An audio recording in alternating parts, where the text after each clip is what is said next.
एक छोटे से गांव में अर्जुन नाम का एक नौजवान रहता था। वह बहुत मेहनती था, सपनों से भरा हुआ, लेकिन अंदर से परेशान और थका हुआ। उसकी शिकायत थी कि उसकी जिंदगी में सिर्फ कठिनाइयां ही क्यों आती हैं। वो अक्सर खुद से कहता, क्यों हर बार मुझे ही संघर्ष करना पड़ता है, औरों की जिंदगी तो कितनी आसान लगती है। एक दिन जब उसका मन पूरी तरह टूट गया, उसने तय किया कि वह गांव से बाहर जाकर किसी ज्ञानी से अपने सवालों का उत्तर ढूंढेगा।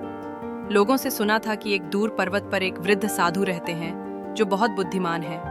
अर्जुन 3 दिन पैदल चला, जंगलों, नदियों और ऊबड़-खाबड़ रास्तों को पार करता हुआ।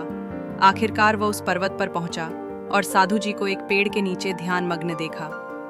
अर्जुन ने उन्हें प्रणाम किया और कहा, गुरुदेव, मेरी जिंदगी में सिर्फ मुश्किलें ही मुश्किलें हैं। मैं मेहनत करता हूँ, फिर भी सफलता नहीं मिलती। क्या मेरे भाग्य में यही लिखा है? साधु ने मुस्कुराकर आंखें खोलीं और बोले, आओ मेरे साथ। बिना कुछ कहे साधु जी चल पड़े। अर्जुन भी उनके पीछे पीछे चल पड़ा। 1 घंटे बाद वे एक संकरी पगडंडी पर पहुंचे, जहां रास्ते के बीचों बीच एक बड़ा पत्थर पड़ा था।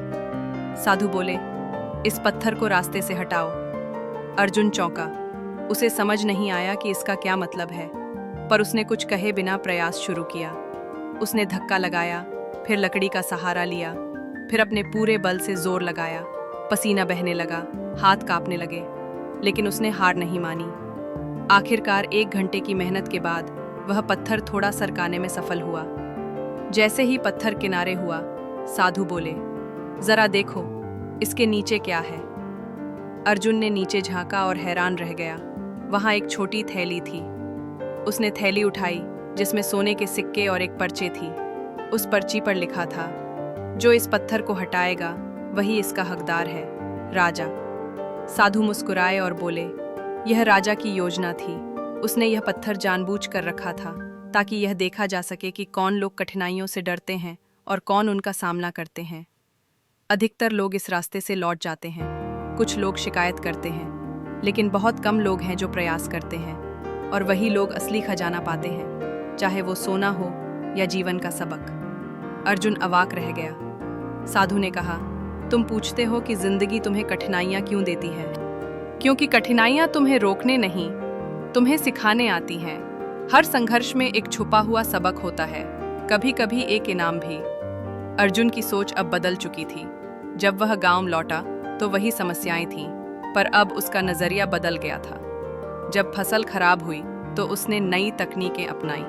जब लोग आलोचना करते तो वह उसे सीखने का मौका मानता। उसने क्यों मेरे साथ ही ऐसा होता है पूछना छोड़ दिया और यह पूछना शुरू कर दिया, जिंदगी मुझे क्या सिखाना चाहती है। कुछ वर्षों में अर्जुन गांव का सबसे सफल और सम्मानित व्यक्ति बन गया, और जब कोई युवा उससे कहता, मेरी जिंदगी बहुत कठिन है, तो वह मुस्कुराकर यही कहानी सुनाता, पत्थर और उस छुपे हुए खजाने की। क्योंकि उसने जान लिया था, मुश्किलें हमें तोड़ने नहीं, तराशने आती हैं। हर कठिनाई में एक सबक छुपा होता है, बस उसे पहचानने की नज़र चाहिए। मुश्किलें जिंदगी की रुकावट नहीं, मार्गदर्शन है। हर चुनौती में एक सबक छुपा होता है। अगर हम उन्हें सहने और समझने की हिम्मत रखें, तो वही हमें सफल बनाती है।